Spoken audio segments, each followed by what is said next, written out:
Hello.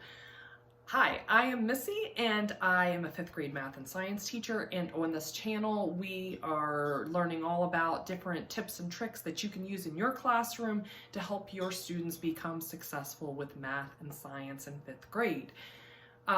Whether you are new here or you're returning, welcome, and let's get started. So this is the third video in a 3-part series on how I teach my students how to divide.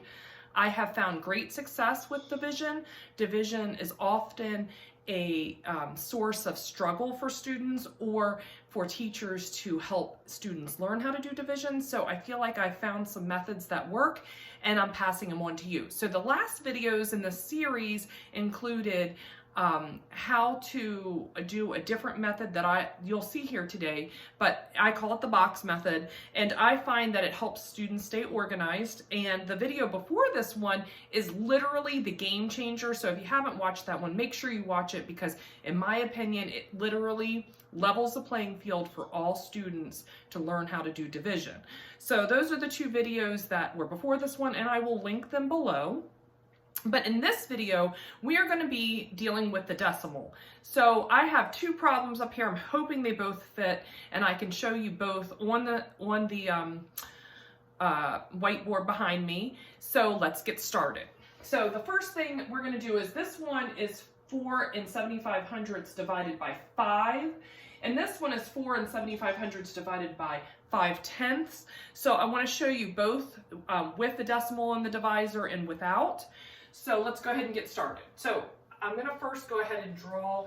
If you watched my last videos, you know I do the box method. So I draw a box. I'm trying to be really careful to be neat here. Neatness is probably not my best talent, but so the 5 goes here. Oh, I forgot. There's 1, 2, 3 numbers, so we put 3 boxes. So we 1, 2, 3.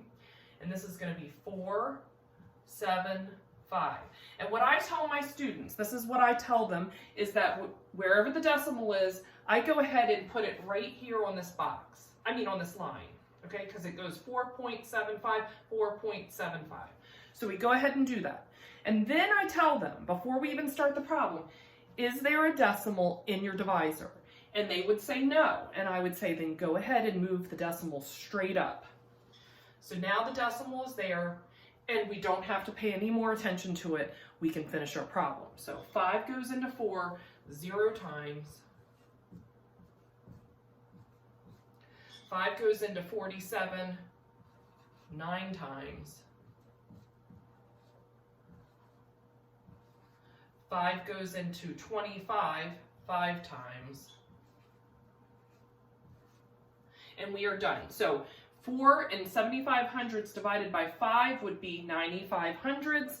Now let me show you with the decimal in both the divisor and the dividend, so that you know how this looks for your students and how you will explain it to them.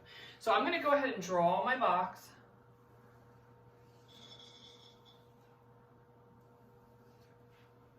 And I'm going to go ahead and, it's the same thing. There's 3 numbers, 3 boxes.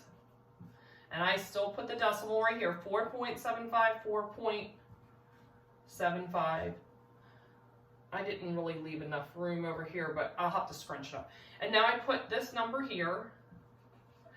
And then they ask themselves, is there a decimal in the divisor? And the answer is yes. So we move it to the right to get rid of it. So now instead of 5/10, we're dealing with 5 holes.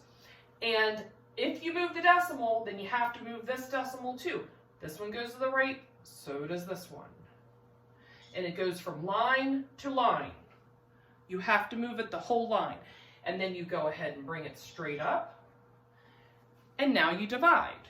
5 does not go into 4.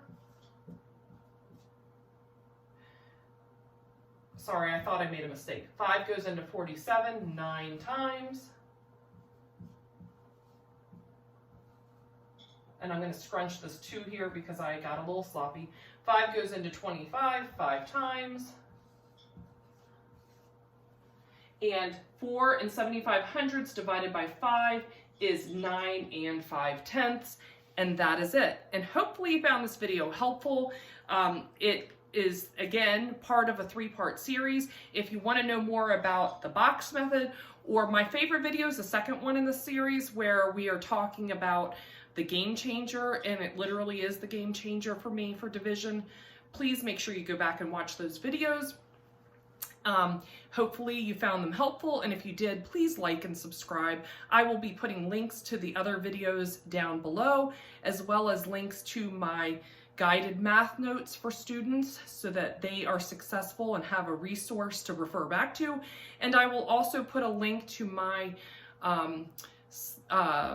division slideshows that I use in my classroom, and it's 4 days of division slides that will help you stay on task, just like they help me stay on task, which is why I use them, and have good division problems to demonstrate to my students. So hopefully you found this helpful, and if you did, please like and subscribe, and I will see you next time.